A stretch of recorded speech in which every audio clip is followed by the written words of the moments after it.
thought I had. I'm going to go ahead and call the May meeting of the Northlands Recreation Park District to order. First item on the agenda is the approval of the April 10th regular meeting. Are there any changes or corrections to those minutes?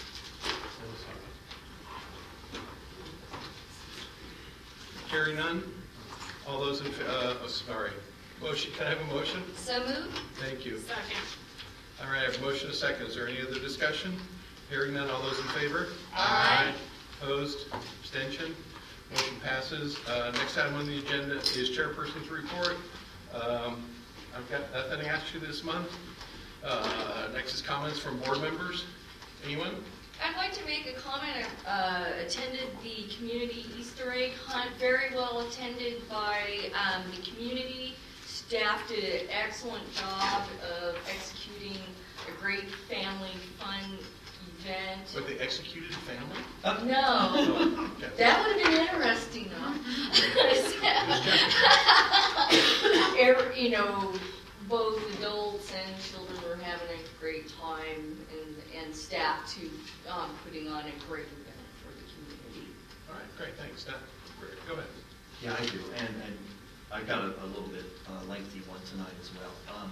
First of all, I want to apologize to staff and my fellow board members for my absence in the meeting that happened prior to this meeting. I sit on the board of directors of another organization, and today was their annual fundraiser out in Davis, and it went a little longer as expected, and so therefore, I probably shouldn't say this on camera, but I hastily arrived here just in time for this meeting, so I apologize for missing the previous meeting to my fellow board members who were able to attend. I had the opportunity this last month to work with our district staff on two issues, and I just wanted to let the other board members in on what we worked on. First of all, I work for the United Way here in Sacramento, and three of our impact areas are health, education, and financial stability. And within the health impact area, one of our main goals is fighting childhood obesity and trying to get children to eat healthy and exercise. And one of the opportunities that came to our staff at the United Way, and I was able to pass on to our staff here at North Highlands, was a grant opportunity that is provided by a national playground manufacturer called Kaboom. And they have grant opportunities for districts, parks districts, and school districts to replace, either to build new playgrounds and playground equipment and install playground equipment, or replace existing equipment that needs, obviously, replacing. And as you saw in the administrator's report, our district is in crucial need of replacing many of our playground sites here in the district. Kaboom was going to provide the opportunity for our district to participate in this grant opportunity. We came out and met with our new district administrator this past month with a member of our staff at United Way, and to explore the options for our district to participate in this grant opportunity.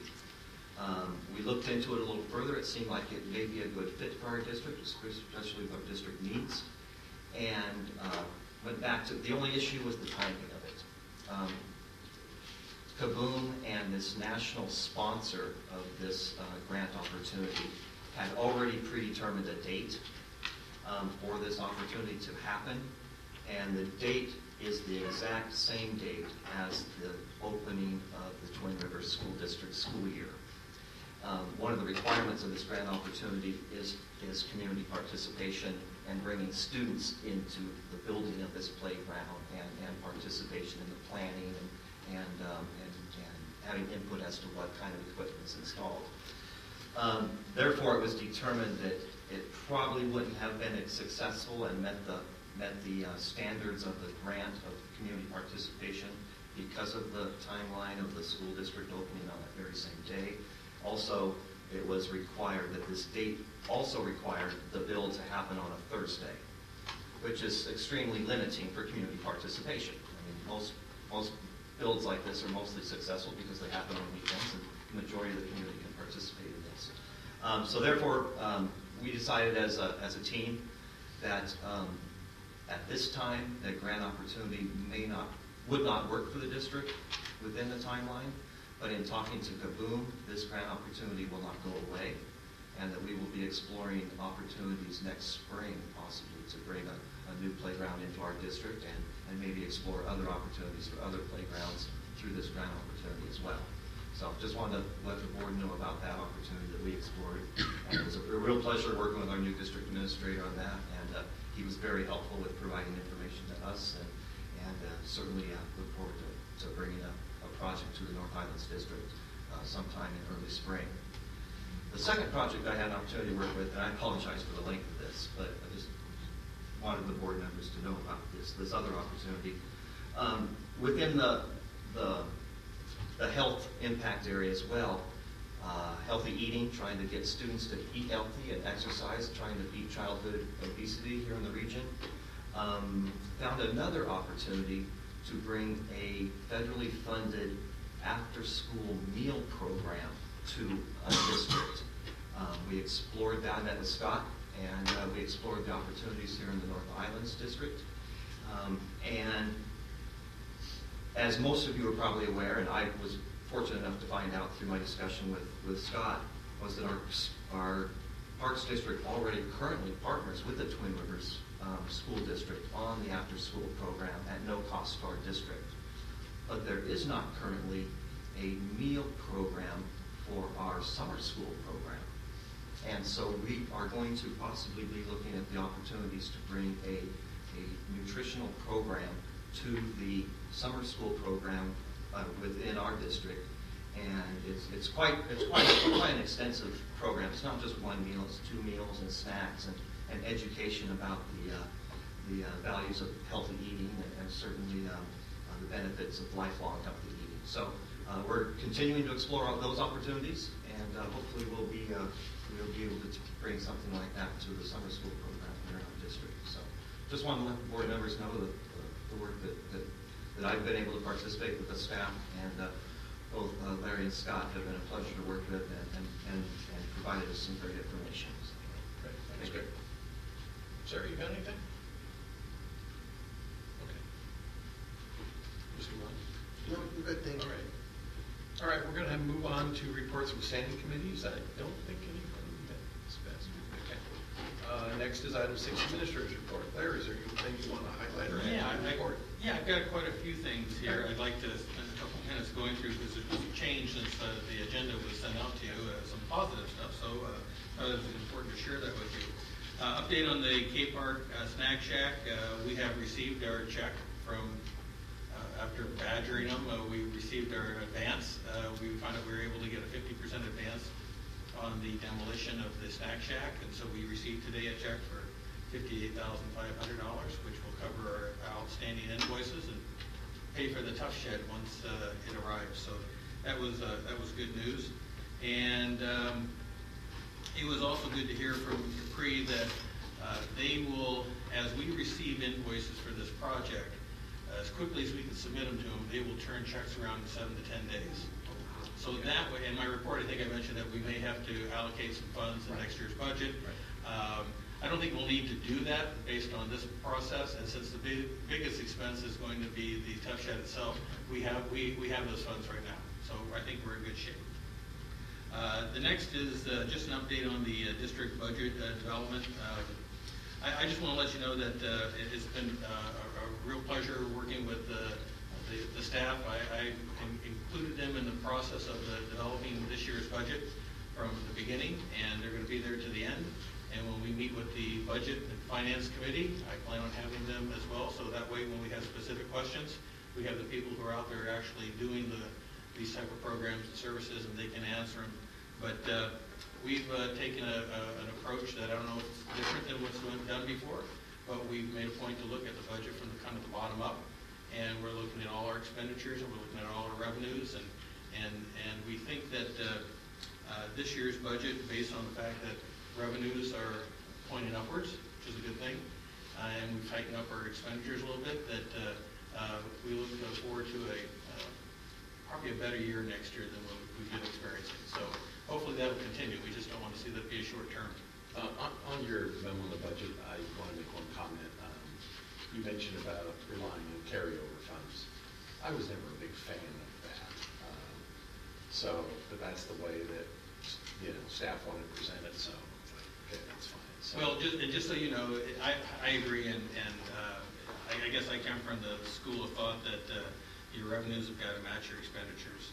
And yes, there are times when during tough economic times you may have to rely on some carryovers to balance your budget, and we will in this next budget have to rely on carryovers. I would like to see ourselves wean ourselves from that, certainly to the magnitude that we have been doing it, and so that over time we can get to the point where we are putting a budget together that represents our expenditures or balanced by the revenues that are coming in.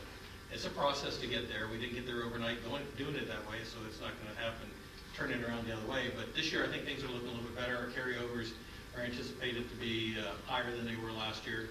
Our expenditures lower a little bit than what we budgeted for.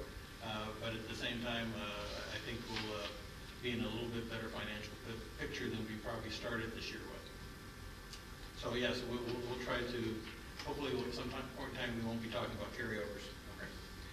The next thing I wanted to talk a little bit about was, and this one's going to take a little bit of time, is, and again I apologize if I'm calling by the wrong name, but according to staff, the swimming pool that we use has been had several names since it was first opened up, and I refer to it as the Futures High School Campus Verities Pool.